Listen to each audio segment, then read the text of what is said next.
Hi everyone, welcome back to my channel. My name is Tamlyn and this is Sewn on the Tyne, and I'm here today with the resurrection of my makes and favourites videos.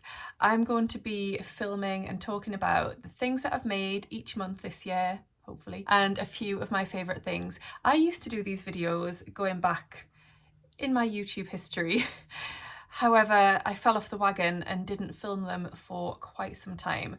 I think, there's various reasons. Being busy is one of them, but also not having notes that I've taken about each of my projects was a problem, because then trying to talk about them became quite difficult, and it's much easier if I make notes at the time of making something and then I can share all my thoughts with you. So I actually treated myself to a gorgeous new notebook. I got this from Butterfly World in Stratford-on-Avon when I was there over Christmas. I just loved it. I think it's really gorgeous. So I'm just taking notes in there for every project that I make this year. So rather than like the sewing journals that you can get where it's all set out for you, I did try one of those last year and I did like it, but I felt like I just needed to be a bit more free and not have all of the sections set out for me. So this is working for me so far. So I have 4 projects to share with you that I made in the month of January. Well, one of them was in the last month of December, but I thought we could just squeeze it in because I think it was actually like the 30th or the 31st of December. So we're going to sneak it into January's makes. So let's get started. Oh, should I tell you what I'm wearing? Probably what looks like the most boring jumper ever, but this is my Helen's Closet Jackson pullover made in this lovely waffle jersey. I've had so much wear out of this jumper. It's just a really basic jumper, but I've been doing quite a bit of houseworky stuff today, so I'm in this with a pair of gym leggings and I'm comfortable and practical, and that's what I need. On my mannequin at the moment is the Size Me Sewing VN dress, which is my latest project. So my first completed make of 2024 then is the Style Arc Phoenix sweatshirt. I fell in love with this pattern because I loved the style lines on it and I loved the pockets. I also loved the oversized fit.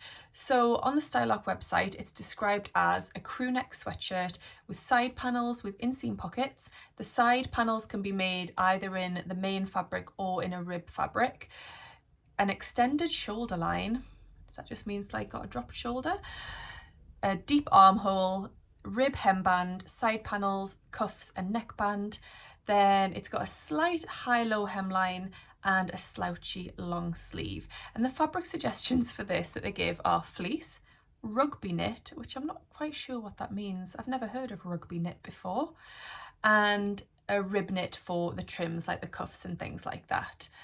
I just love the style of this. I think it's really cool. Style Arc patterns come in both PDF and printed format, and you can either purchase them as a single size or as a multi-size pattern. So I purchased the printed pattern of this and I got the multi-size, and the options were 4 to 16, 10 to 22 or 18 to 30. I purchased the 4 to 16 size range, I believe. When I looked at the measurement chart, now it doesn't actually give the measurement chart on the pattern instructions. You have to go onto the internet and search for that. It gives the finished measurements, but it doesn't give the body measurements. So you just have to, I just Googled Style Arc measurement chart and it brought it up. So my measurements fell around a 12, in between a 10 and a 12, but looking at the style of the sweatshirt and looking at the finished measurements, I decided to opt for the size 10. I considered grading at one point, but that would have been complicated with the different panels and things. So I just went for a straight size 10 and thought that would give me the oversized look I wanted, but not vastly oversized. In terms of my fabric choice, I went for a really gorgeous cable knit jersey from First for Fabrics. It was in this lovely blue colour. It was called Bluebell. We don't have that in stock anymore, but we have lots of other colours if you did want to recreate this. And I just decided to use that fabric for the whole garment, so for the neckband, the cuffs and everything. In terms of sewing up the Phoenix, I used a combination of my overlocker and my sewing machine. I didn't have Mariflex thread that matched the colour of the sweatshirt, so I actually used standard thread, and I didn't use a zigzag stitch because of the oversized nature of this sweatshirt. I just lengthened my stitch length, and I knew that none of the seams were going to pull an awful lot, so I knew that they weren't going to snap or break. So I just went ahead and used a straight stitch with a standard thread on a knit fabric. I'm such a rebel, aren't I? But it's been absolutely fine, no problems whatsoever. The pocket instructions for this I found a little confusing. So Style Arc are renowned for not having really in-depth instructions. Their instructions are quite brief, which I don't mind for something like this, which is quite a straightforward pattern. I don't mind, but the pocket instructions did confuse me a little bit. However, Minerva have a sew along for this pattern, and I just went and watched that at the same time, and it all became clear, and I knew what to do with the pockets from that point. There is a lot of top stitching that's recommended in this pattern, but it does say that you don't have to go for all of them. So I didn't top stitch all of the areas it suggested to. I simply top stitched the side panels just to help the seams lay flat, and I also top stitched the neckband down. When I first finished this and I tried it on, I thought that it was possibly slightly short and I might lengthen it next time just to give me a bit of extra coverage. However, on wearing it, I didn't find it too short at all. So I've just crossed that out in my notebook. I don't need to lengthen it next time. I'm actually really happy with the length. I did think that possibly I need to take a little bit of length out of the neckband because it wasn't completely lying flat. Now that may just be the fabric choice, because for the neckband I've used the self fabric, the cable knit, rather than a specific rib fabric. So it may just be that that wasn't the best fabric to use for a neckband, which I know, but I couldn't find a ribbing that matched the cable, the colour of the cable, perfectly, and that's what I wanted. So it's not offensive to me, the neckband. It doesn't stick up a lot. I'm probably just being a little bit picky, but I love this sweatshirt. I definitely want to make another one. I'd like to make a more colour blocked version, so using a couple of different colours of fabric, and I do have some in mind for it. So there definitely will be another one of these, and I would recommend it. In terms of the pockets, I don't put things into the pockets. I have put my phone in a couple of times and it does just make them sag a little bit. I tend to just put my hands in to feel nice and cozy. So I definitely love the pocket feature, but I wouldn't say that they're there to store things in. I would say that they're there just for keeping your hands nice and cozy warm. Right, so that's make number one. My second completed make of the year is one that actually took me quite a long time. I started this on the 3rd of January and I didn't actually complete it until the 20th. So you can see how long it takes me to actually finish a garment. I'm not extremely prolific, I don't sew loads of things, and I'm not very speedy, but I'm really happy with the process of sewing this and I enjoyed it all. And I really enjoy the finished garment. So it's the Friday Pattern Company Bernadette skirt. This is one of the latest releases from Friday Pattern Company. It's now out as a paper pattern as well as a PDF, which is great. It's described as being a party in a skirt, pleated in the front, darted in the back, and then it's got this adorable belt bag, which you can get as a standalone pattern actually. I think it's called the Bernie belt bag, which is really cute. The skirt comes in 2 different length options, a mini and a midi. I went for the mini version. The belt is closed with D-rings and the bag has got a zipper pocket, a front pouch and a flap. It's described as being versatile and fun to sew, and you will want one in every colour. The fabric recommendations are mid-weight woven fabrics, so things like linen, denim, rayon twill. You could use a baby cord, a needle cord, that sort of thing. I've used a poly cotton blend check fabric, which I got in the December Sew Hayley Jane subscription box. The sizing of this pattern is in the standard Friday Pattern Company size range, which is extra small to 7X. Extra small takes you from a 24-inch waist and a 34-inch hip up to a 53-inch waist and a 63-inch hip. I had a look at the size chart and my measurements fell between a medium and a large. Now I decided to opt for the medium based on my waist measurement, I think. Is that right? I think when I looked at the finished garment measurements and the waist measurement for that, which came out at 31, and my waist measurement at the time of starting this was 30, I thought that the medium would be perfect. I thought the large would have far too much ease at the waist and I wanted it to be nice and tightly fitted. So the things that I've said about this pattern in my notes is when it came to marking the buttonhole for the little belt bag, I didn't quite do it accurately and it's not quite central, but I'm not entirely sure that many people would notice that other than me. The belt bag, I absolutely love it. It's so cute and such a lovely feature. I haven't tried it on anything else other than the Bernadette skirt yet. I thought I could wear it with a pair of jeans, but I haven't got round to that as yet. But I think that would look really cute. I chose a checked fabric, and that led to quite a lot of time pattern matching, and I was sewing this up at Sewn actually with Rachel and Ruan, and there was quite a lot of unpicking and redoing and trying to get it perfect, because I knew that if I left it and it wasn't matched, then I would always notice it.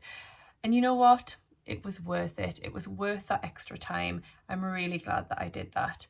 It's pattern matched to pretty much perfection, which I'm thrilled about. Now, the skirt fastens with an invisible zip at the side. My zip is not invisible. I'm not hugely fussed by that. It's actually only the second invisible zip I have ever inserted, so I'm quite happy with it in terms of the insertion of it. I just didn't get my sewing machine needle close enough to the teeth as I was sewing it. I pressed it and everything. You know, when I've mentioned this to people, everyone has said, oh, did you press it to, you know, iron out and flatten out the zipper tape and the teeth before you inserted it? And yes, I did. I think I just got the fear. When I was actually sewing it on my machine, I didn't dare go close enough, or as close as I needed to go. I'm going to work on that, and my next one will be more invisible, or less visible, should we say. I decided to finish the waist facing with bias binding rather than turning it under and top stitching it. So I'm really happy with that finish. I think it gives a really adorable detail, and I would definitely do that again on my future versions. It was really straightforward and simple to do, and adds a bit of fun. Only I will see it, except when I show everybody. Unzip my skirt and just show everybody my face in. But it's a really worthwhile finish, I think, and really satisfying. And it means I get to incorporate some of the gorgeous Specky Seamstress bias tape into my makes, which is something I want to do more and more of. Now, the fit of this, since starting this pattern, I've actually lost an inch off my waist. So throughout the month of January, I was, you know, really focused on the gym, which I still am, yoga, healthy eating, dry January, that sort of thing. I lost an inch off my waist. So this is actually slightly too big at the waist, but because of the belt, you can cinch it in, and that's absolutely fine. But I think that next time I would consider actually sizing down to a small. I think that would give me a really good fit. I'll give it a try. But overall conclusion, I love the Bernadette skirt. I have plans to make another one in a baby cord, which also came in a So Hayley Jane box as it happens. And I'm going to make a little waistcoat to go with it, and that will look adorable. My third make of the year is actually not quite complete, and I'll explain the reasons why. My third make of the year was the Sew Over It Adele top. So this is a pattern that comes free if you sign up to their VIP club. So for £10 you can sign up to that club for the year. You get various benefits, but one of those is a free top, and the Adele top is this year's free sewing pattern. This is the perfect jersey top to wear with all of your skirts and trousers. It's got a beautiful scooped neckline at the front and at the back, which I really, really like. It's fitted and it's just the right length, whether you're tucking it in or not. And it has a choice of stylish elbow length or full length sleeves. It comes in sizes UK 6 to 30, and the 18 to 30 features a bust dart just to help with that shaping as well. So I really loved this pattern, and I love a jersey top. I love a top that you can tuck into high-waisted jeans and trousers. So this was right up my street. So I made it in this lovely striped cotton jersey, which I got from somewhere like Sew Me Sunshine or Lamazi. I can't remember, it was ages ago. So you can see I've got the stripes here. I tried my very best to pattern match down the side. Some areas it's pattern matched beautifully, others it goes off slightly, but we're not going to worry too much about that. I went for the elbow length sleeves. You can see I haven't actually finished it off yet, and I'll explain why in a moment.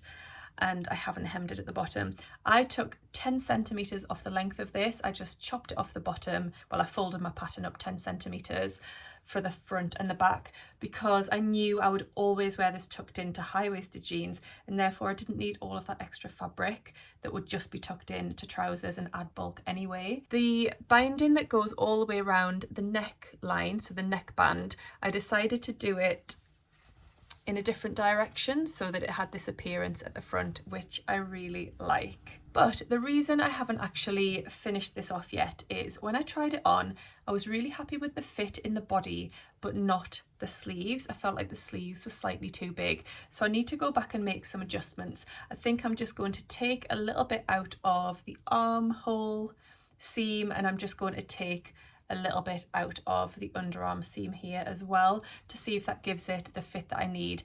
And for my next version, I think I'll size down. I believe I made the size 12, so I think I'll stick with a 12 here, but actually make a 10 at the top part and the sleeves of the top. But definitely a make that I would like to make again once I get that fit right. I am really happy with it, and I think it's going to look so cute, like I say, tucked into high-waisted jeans or shorts in the summer, and doesn't use much fabric at all really. I think something like a meter of fabric or less to make this top, which I think is great. And then my final make for January was something that is not a garment, but it is an accessory, and it's my beautiful noodlehead Crescent Tote. I am obsessed with this. I just absolutely love it, and when I've shared it, lots of other people are loving it too. So this was made and put together with a kit. So I've been putting bag kits together at work at First Fabrics. So putting all of the notions and fabric and pattern and everything you need to make a bag pattern. And the Crescent Tote was one of them. So in terms of what this bag is like, it's described as a petite tote. Now I don't think it's particularly petite, but I guess in terms of it is smaller than a huge over-the-shoulder shopping tote. So in that sense, we'll let them call it petite. The small shape fits snugly under your arm, and the curved lines really play up to its feminine design. It has a zippered front pocket that holds lots of little items that you want to keep secure but also easy to access. And then it's got a flat bottom so you can sit it nicely on the table. It's got these two lovely straps which do fit over my shoulder, but I tend to just carry it on my wrist or in my hand like that. And then it's lined with a zipper section inside with this lovely label here too.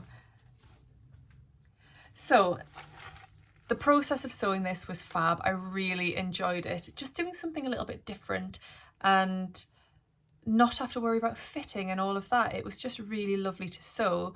And the step-by-step instructions are great. They are thorough and detailed and really walk you through the process. Like putting the zips in and everything were a walk in the park really. In terms of the fabrics and everything, obviously I put this kit together, so I love the combinations.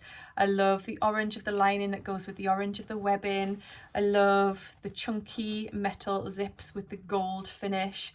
It just all works really nicely together. Now, these kits sold out in super fast time at First Fabrics, but we are in the process of putting more together, and we're hopefully going to be doing it on a pre-order basis so that people don't miss out next time. So if you are interested in getting one of the kits for these, do send a message or an email over to First Fabrics and you can join a waiting list, because I think everybody needs one of these bags in their lives. I really do.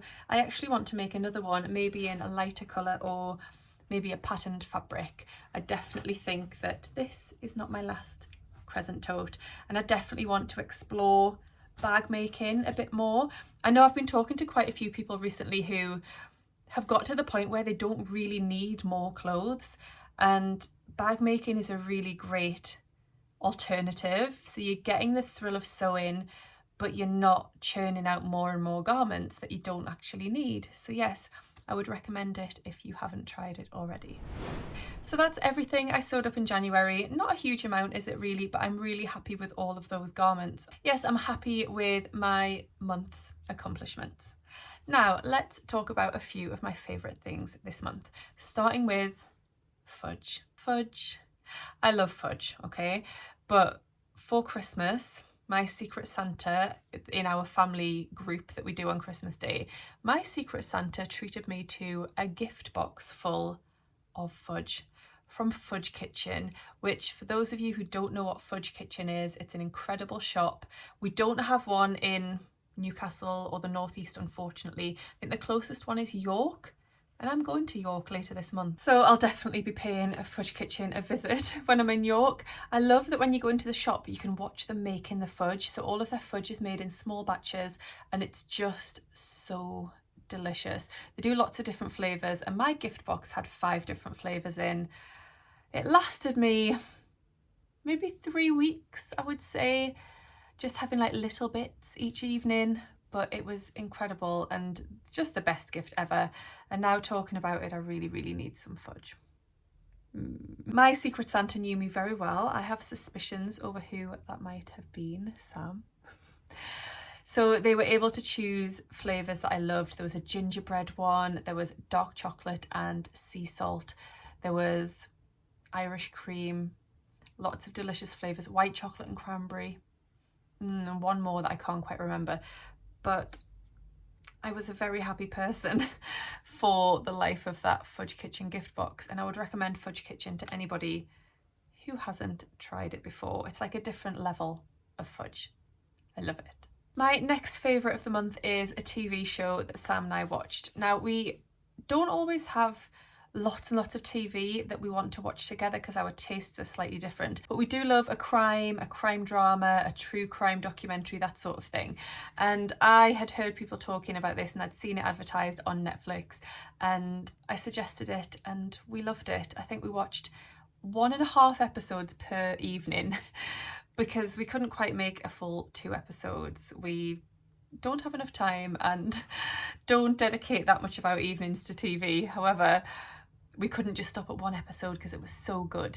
So this is Fool Me Once, which I think only was released in 2024. It's one of the series that has been adapted from a Harlan Coben novel. So he writes really awesome, suspenseful books that are maybe crime related or psychological thriller related, and they have been transformed. I think he signed some rights with Netflix, and Netflix are now producing TV dramas based off of the novels, and Fool Me Once is one of them. And the cast list of this is awesome. So people like Michelle Keegan are in it, and Joanna Lumley, who I absolutely love.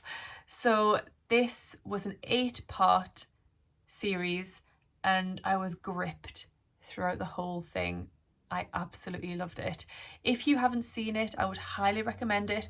So the basic concept is that Maya, who is Michelle Keegan, her husband is murdered, and she then sees him on a nanny cam that she's been given by one of her friends.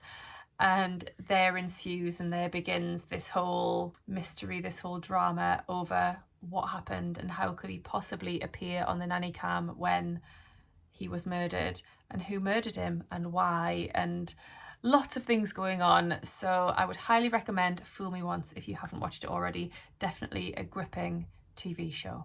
The next thing that has been a favourite of mine is an app, and I just wanted to share it with you. A lot of you may not be interested in it, but I wanted to share it with you in case some of you are, and it's called Meal Prep Pro.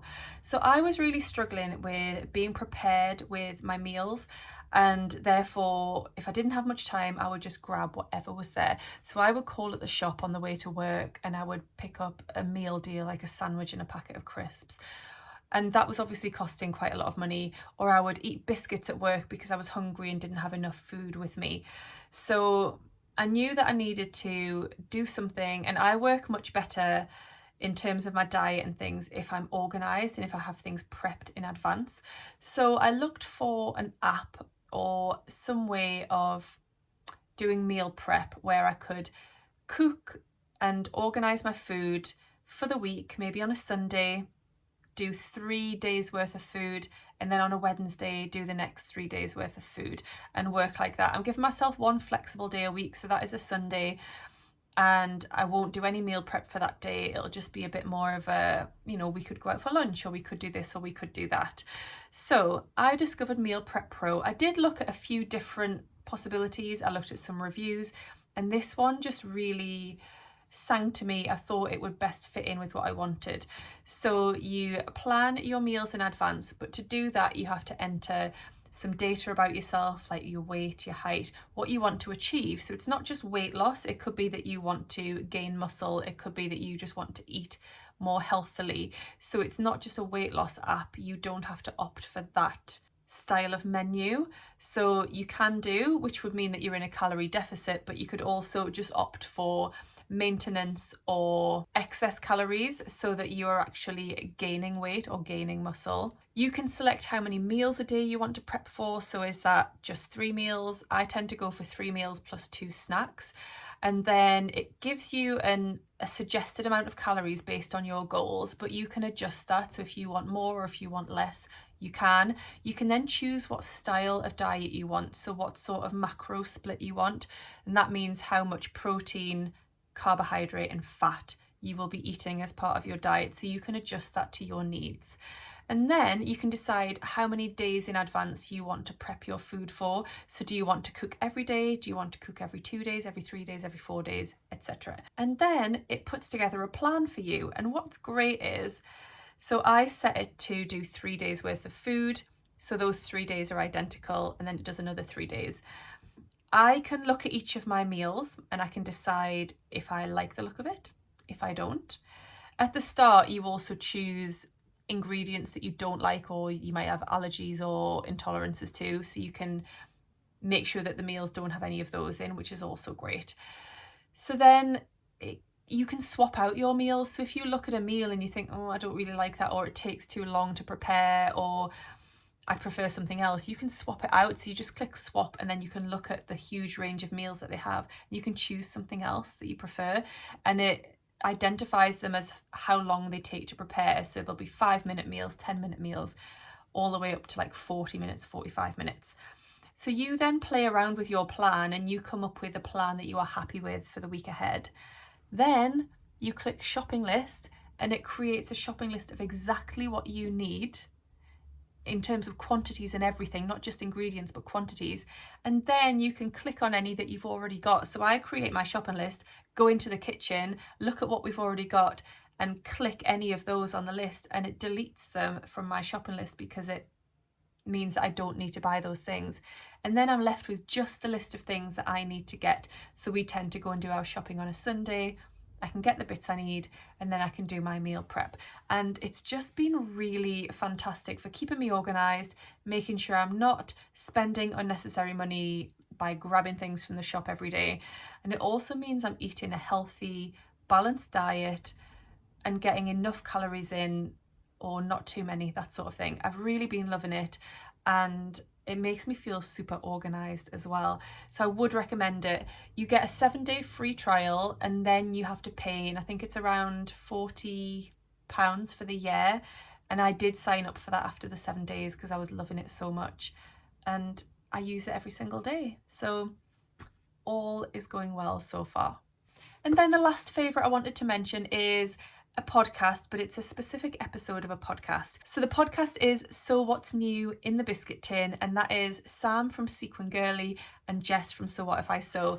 I'm loving their podcast so far. They have released 3 episodes so far, I think, and I've loved all of them, but their 3rd episode was absolutely brilliant, and it featured a special guest, which was Yvette, who is Blossom Sandwich on Instagram and YouTube, and also is part of the husband and wife team behind Stash Hub, the Stash organisation app. So this episode actually went on for well over an hour, which I loved. I love a long episode. It gave me lots of listening. The conversations they had were brilliant, really insightful. I think I could listen to Yvette talk for a very long time. She's really, really interesting and also really funny. So the whole episode was just brilliant. It gave me lots to think about in terms of my stash and my sewing practice, and I would definitely recommend the episode to anybody. So do go and check it out. I'll link to it down below, and I'll link to each of those individual ladies as well because they're all awesome. So I hope you've enjoyed my first makes and favourites video of 2024. I'd love to hear from you in the comments. Which one of those makes was your favourite of mine? And what was your favourite thing of January? Were any of my favourite things also your favourites? Or do you have something else that you'd like to share with us? Do let me know down below. If you've enjoyed this video, please give it a thumbs up. And if you aren't already subscribed to my channel, it would be amazing if you could hit that subscribe button. I hope you're all doing really well, and I'll see you again soon in my next video. Happy sewing. Bye. Loads of messages popping up on my phone. I purchased the PDF. No, I didn't.